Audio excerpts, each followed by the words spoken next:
QXL 3346 Issues in Forensic Linguistics.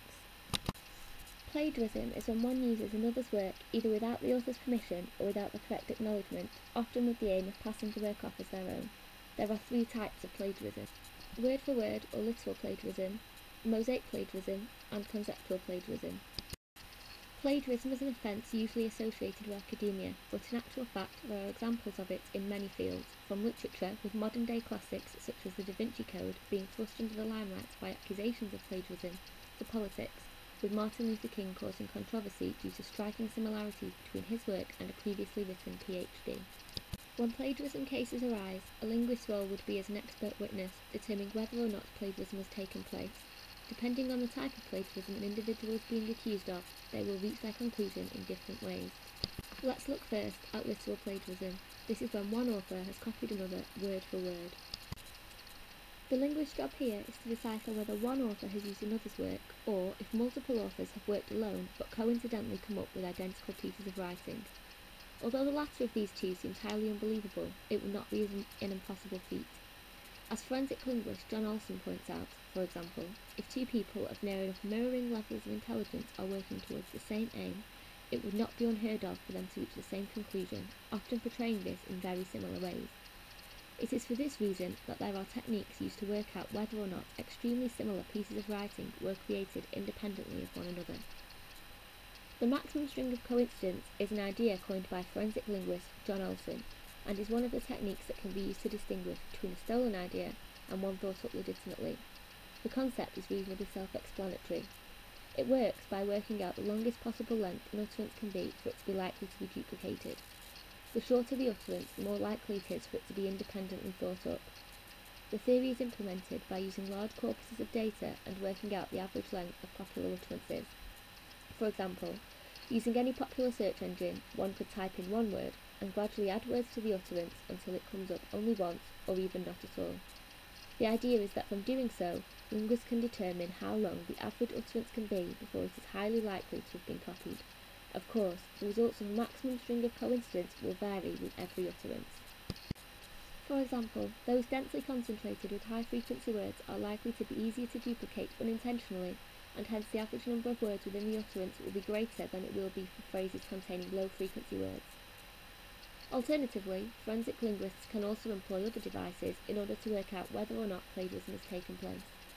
For example, if they feel only one part of the text has been copied, they can linguistically compare this passage to others within the same piece, or if they feel the whole text is plagiarized from previous workings of the same author. They can look at factors such as average word, sentence and paragraph length, orthography and language style to determine whether there is more than one author involved in the final piece. There are of course electronic alternatives that can be used to determine whether or not word-for-word plagiarism has taken place. For example, in academia, a program called Turnitin is responsible for making sure no two pieces of work are the same.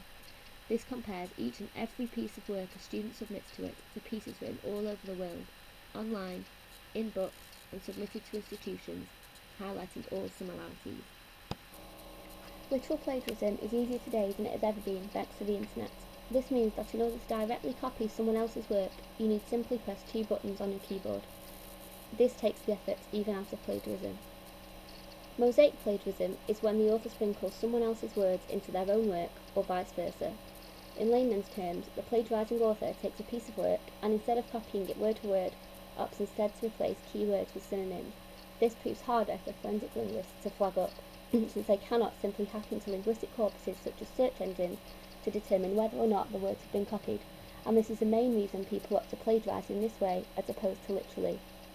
Instead, linguists are required to build their own corpuses, consisting of pairs of workings with lots in common, for example, texts written at similar times, of similar lengths, on similar topics.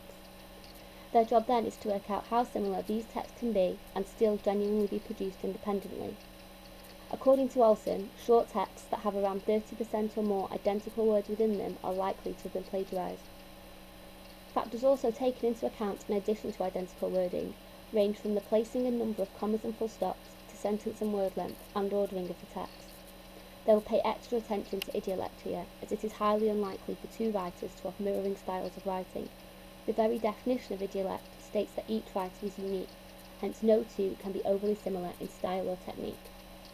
Upon establishing that mosaic plagiarism has taken place, a forensic linguist's next task would be to try and find out who copied who. If the dates of both texts are known, it is clear who wrote the original and who is hence the victim. If they are not, linguists are required to make an educated guess. They do so by looking usually at text length. It is proven that often the plagiarised pieces are the shorter of the two. One extremely high-profile example of mosaic plagiarism comes from the world-famous Martin Luther King Jr., who was accused in some of his papers of copying a previously written PhD thesis.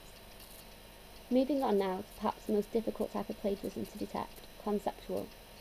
This pretty much is what it says on the tin, the theft or unacknowledgement of ideas or indeed concepts. This type of plagiarism is perhaps best illustrated with an example. For instance, back in 2005, a sociologist at the University of Pennsylvania called Elijah Anderson accused one of his colleagues, Catherine Eden, of stealing his ideas in one of her books, and sent sociologists and academics alike into a frenzy.